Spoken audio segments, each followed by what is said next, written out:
Right. You stay here. You stay there. Yep, you stay there. That was a wonderful, wonderful thing on which we shall introduce Tom Steinbeck. Tom Steinbeck is the eldest son of John Steinbeck, and he is indeed his father's son. He's used his father's legacy to further that legacy, to honor others who have the spirit of Steinbeck. And you know, that's one of, I think, Tom's most endearing qualities. He actually calls his dad Steinbeck. And Tom is going to take the stage here, and he is the one who's going to present the award to Rachel Maddow. And I think in his talk, you'll get a glimpse of the wonderful Steinbecks. And yes, that is a plural. It's not just John Steinbeck. Tom Steinbeck himself is a wonderful man, a master storyteller, a brilliant individual, and a truly compassionate one. This is somebody who really does care about the people who tend to be voiceless, the people that we all should advocate more for, those people that Rachel was talking about who really do need more power. So let me introduce to you Tom Steinbeck.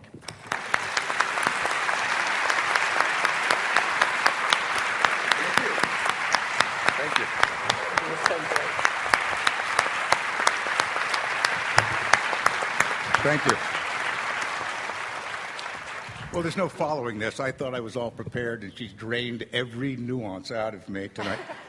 I've got some sad news and some disappointing news. I basically composed a 40-page monograph on the vagaries of being a journalist in a country that prefers jingoistic mythology to the truth. Luckily, my dog Newt ate it. Unfortunately, considering his digestion, when it reappears again, I'm afraid it'll be unreadable. And she's already covered most of this territory, one way or the other. But it is a big concern of mine, and I've been absolutely fascinated by this evening. I've had more fun. I love listening to Americans talk about politics. My father, being somewhat of an Anglophile, raised me to be a Tory. I'm still a constitutional monarchist, and remain so. As a matter of fact, when we went into Iraq, I wrote the Queen saying, if she took us back, I promised we'd never do it again. She didn't deign to write back to me. So I'm stuck with this. But speaking of that, being a Vietnam vet and having spent a long time after being a soldier there, being a journalist in Vietnam, would like to remind everybody, because I work for Wounded Warriors Projects and a bunch of other veterans organizations, that if we had instituted the draft, we'd have another Kent State. What we did, on the other hand, is we bled our National Guard dry, and then we left their families to starve. As a matter of fact, most of them were returned and taken out of combat before they could actually receive combat pay. There's a lot. We damaged our own government. I mean, if we had a tragedy now in California, there'd be no National Guard to help us out. So I want you to remember these people. It's sort of really, really important to me that we remember that soldiers don't choose wars. We do. Now, I was born in 1944, and as far as I'm concerned, we've been in war since 1944. I can't remember a time when we weren't killing each other. And I'm fascinated when Americans talk about politics because I don't think they really know what they're talking about. I remind you, by the way, I'm considered a very, very good historian, that if George Washington had received his fondest wish and gotten a commission from the British Army, he would have hung the Founding Fathers. And it's not a question of why, he would have done it anyway. We've got to remember that our revolution was not a revolution, it was a civil war. And we're still fighting it. We're fighting against each other. I want to thank Rachel for accepting this award for lots of different reasons, even as a constitutional monarchist. And before I forget it, because I'm always fascinated by the controversy of gay marriage and the rest of it, because it's just like nobody's business. I'm not too sure that human beings should be allowed to be married to their own species.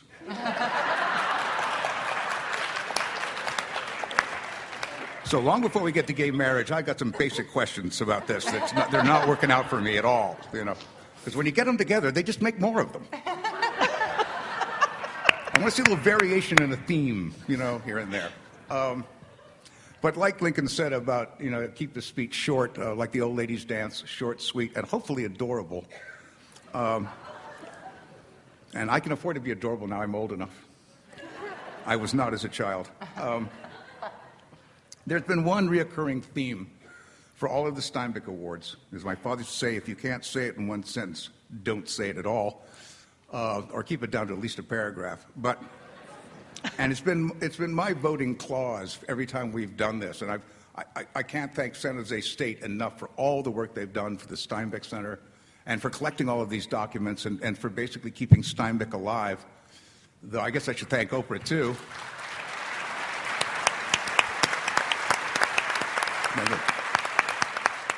Because he's really alive in my life. I can still hear the criticisms as I sit here. Son, you're not applying yourself. We've all heard it. But there's been one leading theme for me every time a candidate has been put forward for the Steinbeck Award. And it comes from something that happened when I was about 13 years old, 12 years old or so.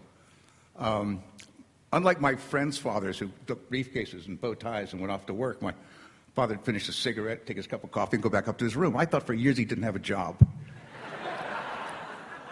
I mean, he'd go to work the same thing he went to bed in. You know, it was just really, it's amazing. And one day I was really quite confused, and everybody else seemed to know who he was, but I didn't quite, get it at all. And I said, what is your job? What do you do? He said, my job is to reconnect humans with their own humanity. That's it. And that every recipient of this prize, to one degree or another, has been an exponent of that particular fact. It's the job of a commentator, of an observer, to help us reconnect with our own humanity. Because that's what's the difference between conservative or liberal, or we're all humans. And if we don't take care of each other, as Benjamin Franklin said, we will all hang separately. And it looks like we're hanging pretty separately right now and drifting in the wind. I'm very proud of Rachel Maddow. I'm very proud of everybody who's received this award, but the one thing that connected them all, and specifically, and I'm a big fan of Rachel's, if I'm home, I'm watching her, One, because I'm never too sure what I think. As a constitutional monarchist, I'm sure I don't know what I think. The fact that Jackie Gleason could not be king has always bothered me. And, a good cabinet would work out. But I depend upon people like Rachel, and Rachel in particular, to, one, present an argument and then back up and let me find the answer. Brilliant. Difficult to do. Most people make pronouncements. I've never known her to make a pronouncement. I've known her to create a situation, create an idea, and let you walk into it and make your own decision. This is genius as far as I'm concerned. I wish I could afford to do it, but I'm a writer. I can't afford to do that kind of thing. I'm fascinated, by the way. I can't wait to read your book. I really am. I worked very hard on these issues of what the military means and how it's got completely out of hand. And it breaks my heart every time a soldier dies for no reason. At any rate, I'm cracking myself up here because I think about this all the time. At any rate, I have here, they said, the Steinbeck Prize, and I'm fairly sure, according to Leon Panetta, that you can't take this on the airplane. I don't see a fuse, but yeah. I hate flying so much. I wanted to call Leon Panetta, who I've known for years, and said, "Can you get me on the no-fly list?"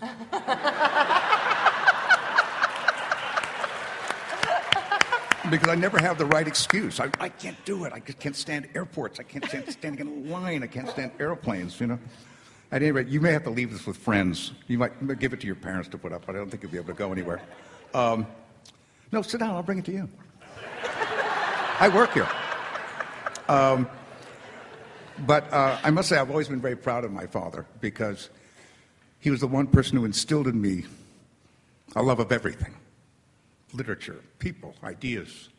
I write about people, like my father did, who fascinate me most, and the people who fascinate me most have the least.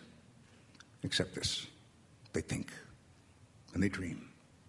People with too much money, I've noticed, stop dreaming. They stop doing anything really, really interesting with their lives. And without that challenge, we don't grow at all. Rachel inspires us to grow, inspires us to think more, inspires us to expand our horizons about what is possible, what is good, what is kind, what is fair. So, Rachel Maddow, I'm happy to present you with the National Steinbeck Prize.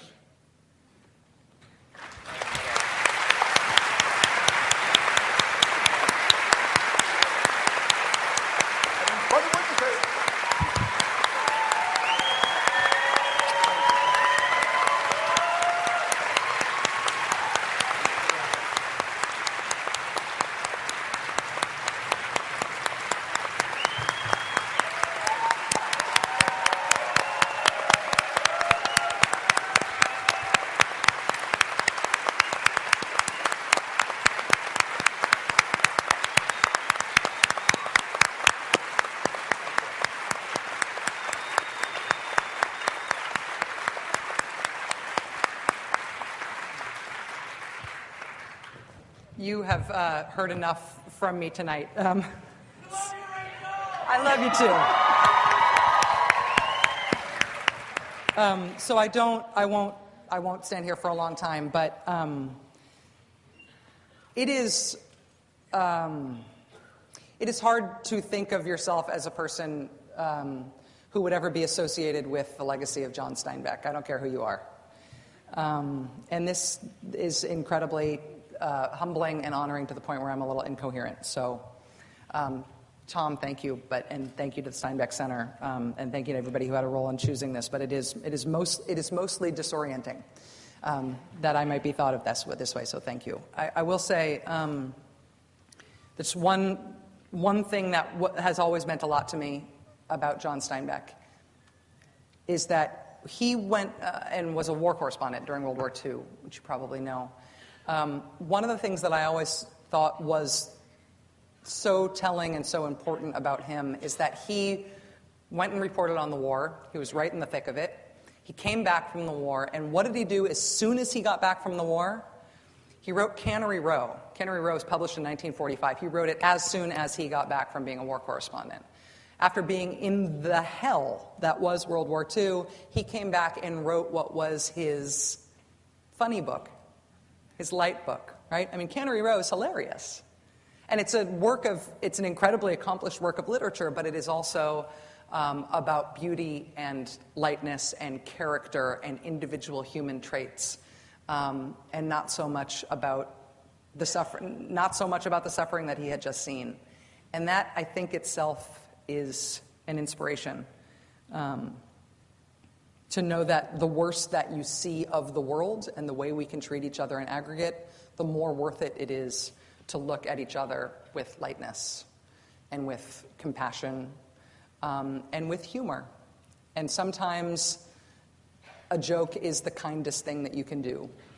And sometimes individual human appreciation is the right answer to war on a mass scale and toward mass human misbehavior. I think Steinbeck was larger than life, but he taught us to look very, very acutely and individually at human beings as individuals in a way that was humane to the extreme. And I've always thought that was a way to live and a way to look at how to explain the world. So I'm very moved, and I'm very thankful, and thank you all for coming tonight. Thank you, Rachel. Congratulations. Thank you.